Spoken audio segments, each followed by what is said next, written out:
Hello again, traveler. It is good to see you well. The roads can be dangerous. Rest a bit. I was continuing the tale of the Grey Tower.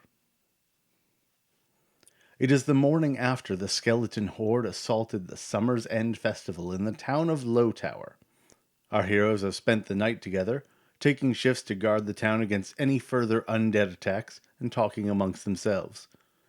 The morning is cold, with a mist that is slow to lift as the sun is partially obscured by high gray clouds.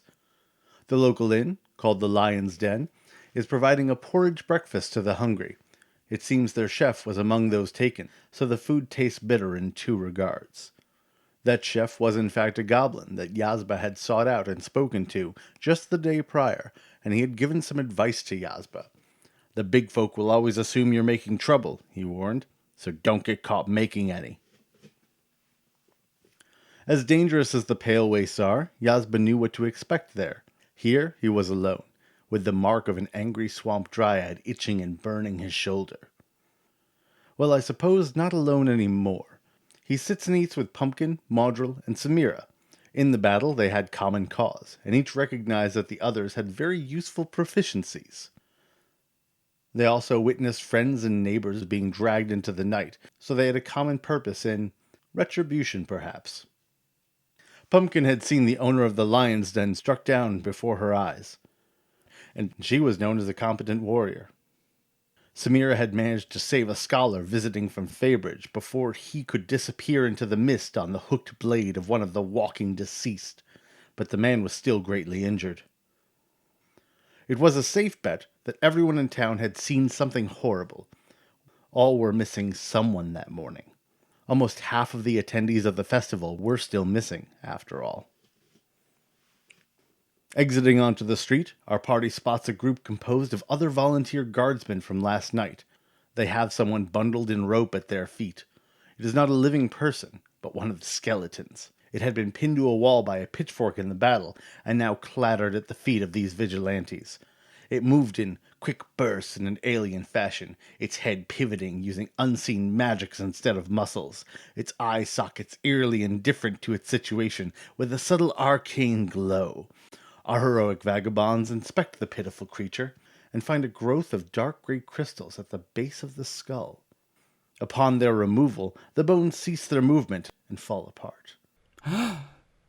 Buryaga. Yazba whispers as he pockets his new trinkets. The color and shape of these crystals is familiar, and the return of the scouts confirm that the townsfolk have been dragged directly towards the strange grey crystal on the other side of the river. A voice cries out, Someone should go after them. They might still be alive. Followed by guilty silence as the collected townsfolk in their rough-worn soft leathers and farm tools shift uncomfortably. To guard your home and family is one thing. It is much more dire to march into the mouth of the beast. We will go. Maudril commands as the rest of our heroes step up to join her. And smash those bones to dust! Pumpkin adds while brandishing one of her scimitars. Two of the townsfolk also volunteer, a middle-aged gnome and a young human boy. The scouts draw a rough map in the dirt of the road, and are then dispatched to the other nearby settlements to warn them of the undead menace and get whatever support they can for the people remaining in Lowtower. Samira brings out her own map, checking it against what the rangers had etched. If I can match these landmarks as we move, I can get us there quickly. Setting out before midday, the trail is easy to follow. The skeletons do not tarry or falter. Their path is direct and stamped into the damp earth straight into the Dragon's Road River. Occasionally, there will be signs of a struggle or fresher blood on the ground, but no bodies, living or dead, are left upon the trail. Approaching the river, our heroic vagabonds realize that the assembled undead seem to have marched straight into the rushing waters, an option not available to them.